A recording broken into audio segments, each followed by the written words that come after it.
บนท่าบุตร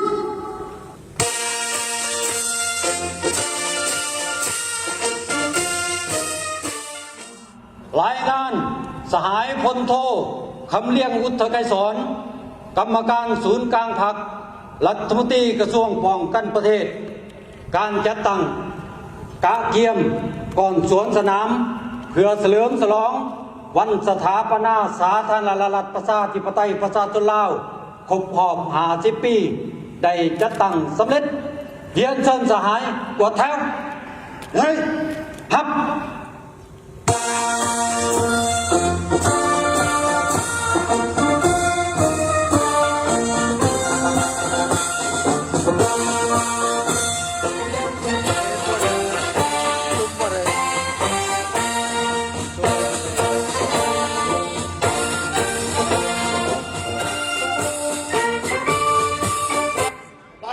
บรรดาทหาร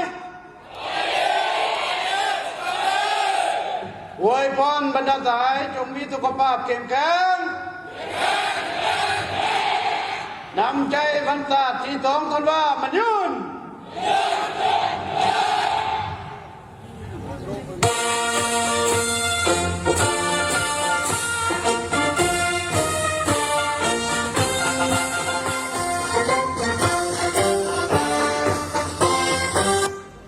สบายดีบรรดาทหาร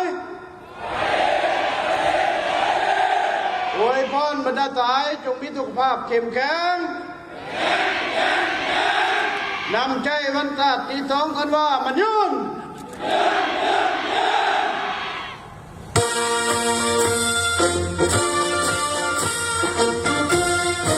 อวยพรบรรดาทหารจงมีสุขภาพเข้มแข็ง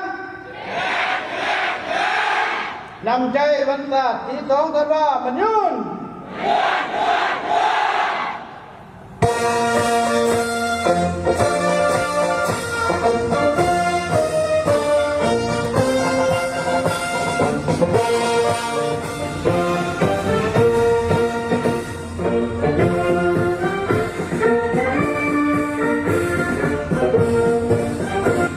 การคัดเคียมก่อนกำลังเดินขบวนสวนสนามเพื่อเฉลิมฉลองวันสถาปนาสาธารณรัฐประชาธิปไตยประชาชนลาวครบรอบ50 ปีได้คัดเคียมสำเร็จขออนุญาตเริ่มต้นได้ปฏิบัติครับเริ่มต้น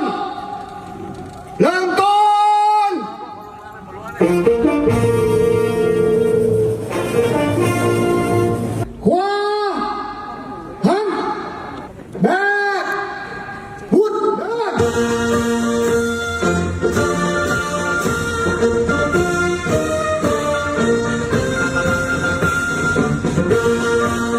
สร้างสงครามปิวสะบัดยางสง่าผ่าเผย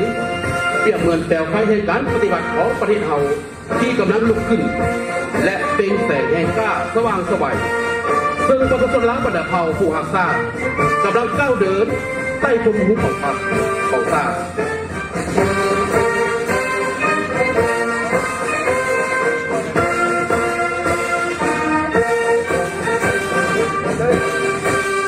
ต้นกำลังห้องประสานสมการปัจจัน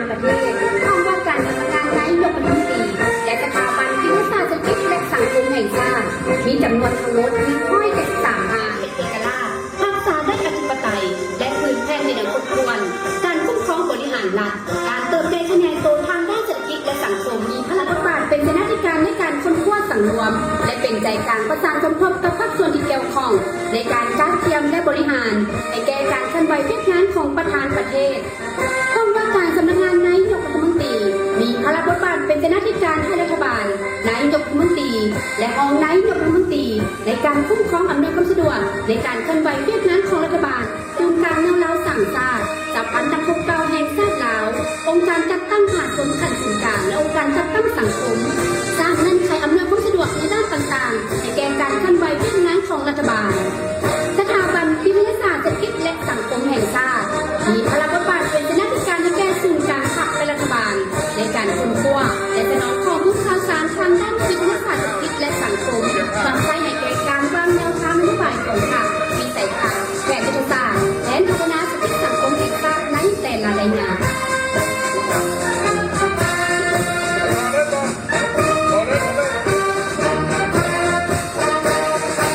ก้อนกำลังองค์การจัดตั้งคณะส่วนเรียกของศูนย์การค้ารถแห่ขบวนประธานไก่สอนก็มีหารเป็นการสรรเสริญผลงานความดีและผู้บริหารถึงประธานไก่สอนก็มีหารผู้นำพาสร้างการพักประชาชนปฏิบัติแล้ว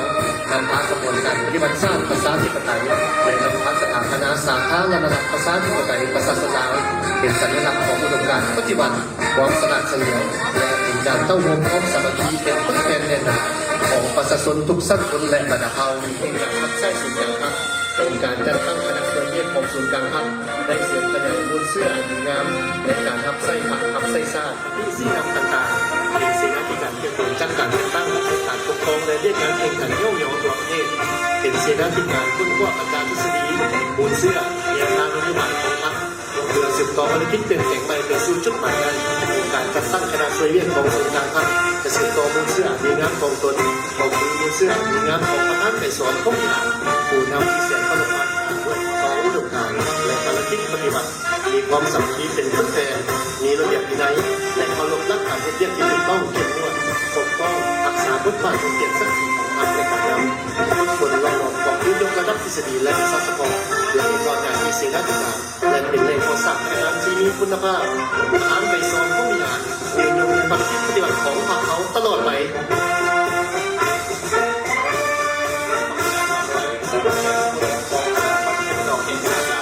ซึ่งเป็นองค์การจัดตั้งการเมืองสังคมที่นอนอยู่ในระบบการเมืองของระบอบประชาธิปไตยมาสังคมอีกด้านนุ่งใจได้ออกคือวัฒนธรรมยาวประดับเอาคือนุ่งถูกสังคมในการตุ้มครองหลักตุ้มครองสังคมปกปักรักษาและพัฒนาประเทศชาติอย่างสมเกียรติกำลังเคลื่อนเข้าสู่หาดไซเมนก้อนทงไซกองทัพประชาชนลาวเป็นสัญลักษณ์แสดงให้เห็นถึงความองอาจกล้าแกร่งแสดงให้เห็นถึงผลงานอันยิ่งใหญ่ขาดแค่หมู่เสื้อวิรกรรมอันล้ำเลิศของกองทัพประชาชนลาวตลอดระยะ76 ปีแห่งการกำเนิดเติบใหญ่เข้มแข็งในภารกิจต่อสู้บนถอยศาสตร์กองทัพเราได้ตีต้านการคุมหานของจักรพรรดิลามกขึ้นแบบเก่าแบบใหม่และลูกแหลกฝีมือขายศาสตร์ของต่างดาวให้ปราศัยอย่างขาดภาพก้าวสู่ระบบใหม่ระบบประชาธิปไตยประชาชนก้าวขึ้นเป็นกองทัพปฏิบัติชีวิตแบบแผนยังคงและทันสมัยสมเกียรติเป็นกองทัพวีรชนเยี่ยงขนส่งเสบียงอาหารอาวุธกระสุนออกสู่แนวหน้ากองกำลังไฟเป็นยิงได้สร้างวิรกรรมมาลำเลิศให้แก่ประเทศชาติหลายสหายได้กลายเป็นนักพบแข่งกันวิรชนแห่งชาติย่างสมเกียรติเราพบทหารภาพเป็นกำลังต้มเตาภาษาเราคนอื่นตีต้านกับจักรพรรดิลามกและลูกแหลกฝีมือขายศาสตร์ของพวกเขาให้ปราศัยอย่างขาดภาพเคลื่อนไหวสู่ระบบตีต้านการโจมตีชายแดนของศัตรูต่างชาติสร้างวิรกรรมอันล้ำเลิศหลายประการเป็นกำลังต้นต่อเคียงเข้าสู่ระบบและสู่ระบบอย่างมีใจบัดทอนกำลังของศัตรูสร้างเงื่อนไขให้ระบบอื่นบุกตีดับฝืนศัตรูและภารกิจต่อสู่พุทธปล่อยชาติระบบพิเศษก็ได้พร้อมกับระบบอื่นสู่ระบบยางที่ด้านฐานด้านการสกิดใต้แดนเอาของศัตรูเคลื่อนไหวสกัดกั้นและตัวนั่งคุมขบวนที่ซ่อนอยู่ตามผู้พาประดุเขตทุรกันดารเข้าวอมป้องกันการประชุมและวัตถุประวัติศาสตร์สำคัญต่างๆในระดับชาติว่าเราพบสื่อข่าวได้ทำการสร้างตั้งขึ้นในวันที่25 เดือนธันวาคม 2545 ที่แขวงหัวพัน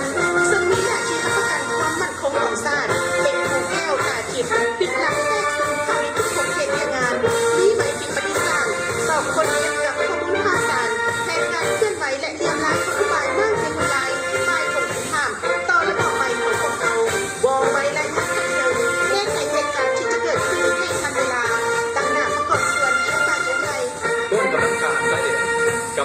ชายแดนได้ทำการสร้างตั้งขึ้นในวันที่22 ตุลาคม 2012 โดยพลังบทบาทหน้าที่ปกปักรักษาชายแดนแห่งชาติรวมทั้งกับกำลังป้องกันชายแดนของบรรดาประเทศใกล้เคียงกับปฏิบัติสนธิสัญญาณและข้อตกลงต่างๆเกี่ยวกับปัญหาชายแดนกำลังแก้ไขอยู่ป้อมด้านหน้าเพื่อสร้างเงื่อนไขให้กำลังท้องถิ่นและกำลังหลวงมีเวลาปรับปรุงและเตรียมพร้อมปฏิบัติหน้าที่สู่ห้องป้องกันประเทศชาติอย่างมีชัย มันขยันอดทนแสดงออกด้วยน้องยิงสังกัดอยู่กองห้วยโดดจ้อง306กองพญาย73และเรียนร่งนักบินสังกัดอยู่กองพญาย72กองบัญชาการทหารอากาศกองทัพปสปลาวในโอกาสวันสำคัญต่างๆของพรรคของชาติเพื่อน้องดังกล่าวได้เห็นหน้าที่โดดจ้องอย่างกล้าหาญทับประกาศให้ผู้แถวและสีสันของจ้องประดับท้องฟ้าสีครามอย่างสวยงามและสมเกียรติ ทำประกาศในเกี่ยวกับที่สำเร็จหน้าที่ได้ทำมอบหมายเป็นอย่างหนึ่ง ก้อนละหกปืนใหญ่หน้าดินได้ทำการสร้างตั้งขึ้นในปี2554ในภารกิจปกปักรักษาและพัฒนาประเทศชาติเราหกปืนใหญ่หน้าดินได้พร้อมกับเราหกปืนต่อเสริมขยายมูลเสื้ออันดีงามของตนเราหกปืนใหญ่หน้าดินหนักมือได้ทำการปรับปรุงทั้งปริมาณและคุณภาพจนได้ทำการประกอบพัฒนาเทคนิคอาวุธที่ทันสมัยทำประกัน ตัวระบบป้องกันอากาศระบบป้องกันอากาศได้ทำการสร้างตั้งขึ้นในปี1961สมัยสงครามตัวสู่พุ่นปล่อยสารระบบป้องกันอากาศได้สู่ห้องป้องกันติดตั้งและน่านฟ้าเขตพุ่นปล่อยยิงต้านและได้แทงเงินอื่นในทั่วประเทศยิงและทำลายเงินสู่ห้องศัตรูลบเป็นจำนวนหลายสร้างผลงานหนักที่ใหญ่มีเรื่องกับมันระเบิดในแก่ประเทศชาติปัจจุบันระบบป้องกันอากาศวัดซีโตเซนขยายมุ่งเสื้ออันดีงามของตนเล็กเดียวก้าวขึ้นสร้างระบบของตนในเติมใหญ่เก่งแก่ย่างยุยั้ง ก้อนละหกสร้างเสร็จในปี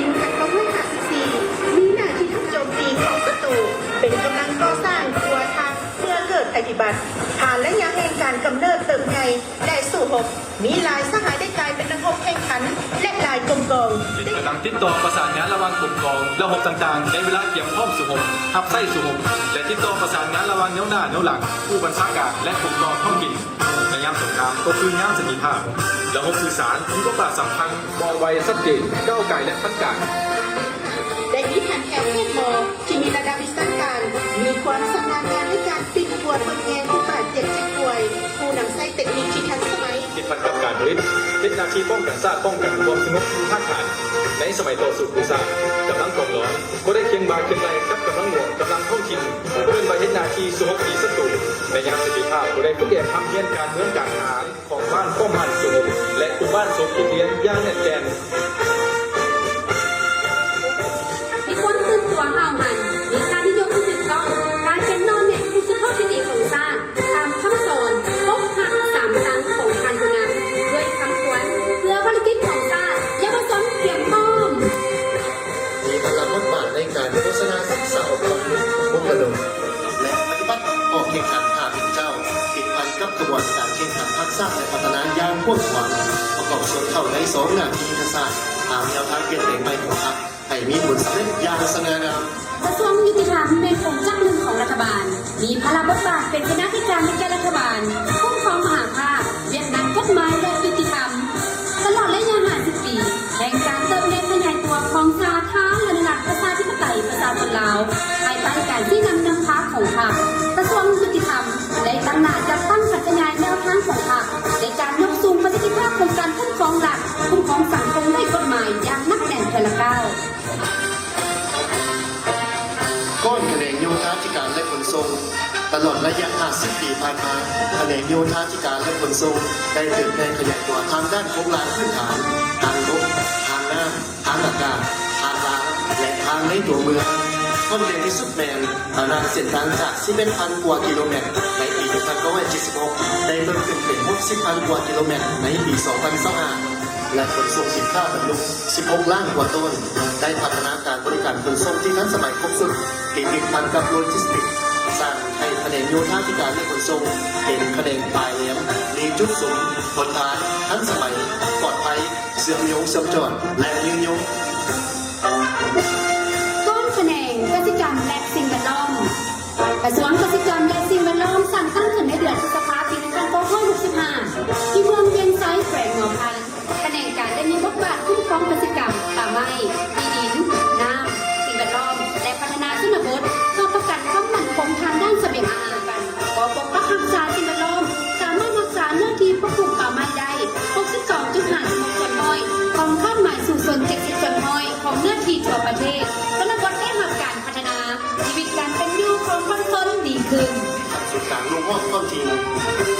โยงกับสากลได้โดยทางการขยายสถานีเครือข่ายรับส่งสัญญาณโทรศัพท์มือถือขยายสายใยแก้วการนำไส้ดาวเทียมดาวในการขยายตัวตาหน้าไปรษณีย์นำไส้ระบบ e-governance มีการพัฒนาระบบแอปพลิเคชันเครื่องมือถือและระบบนำสำนักเงินทันสมัย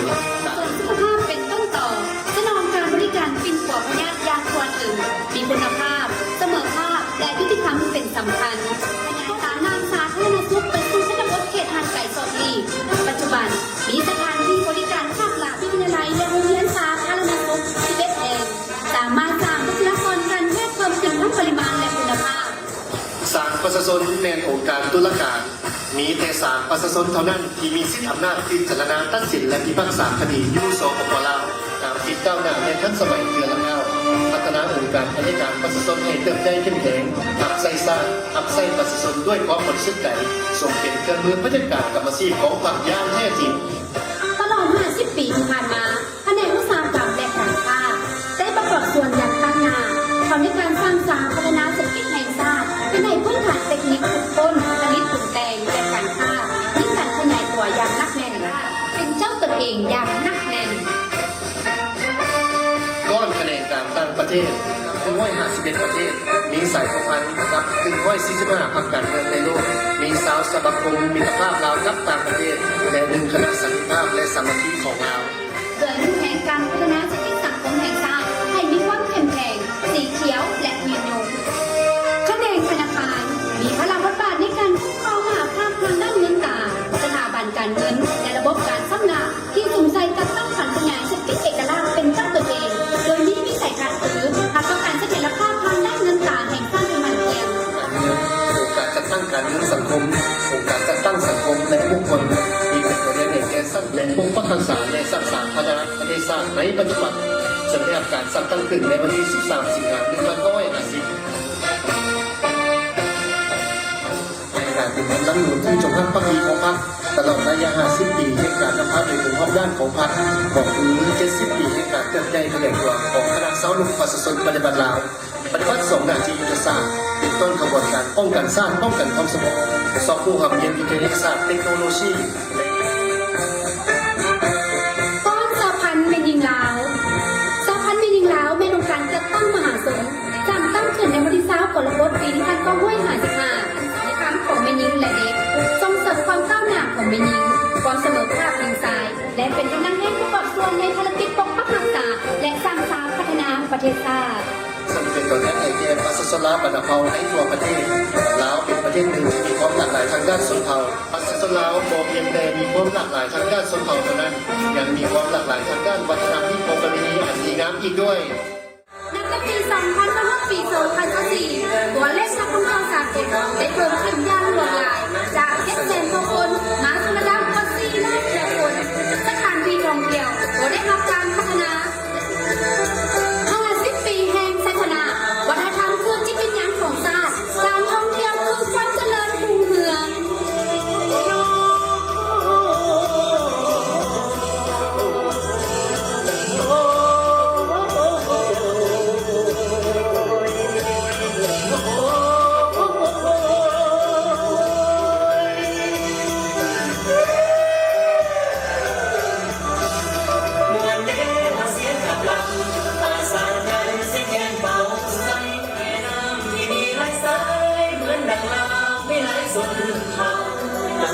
สมมาเอาเมและทุกคนที่รู้แลเลี้ยงลูกจนในการหนาวเรามองกันเขาเห็นเดือนควันมาเดือควันเอ้ยมาเดือควันเอ้ยมาเดือควัน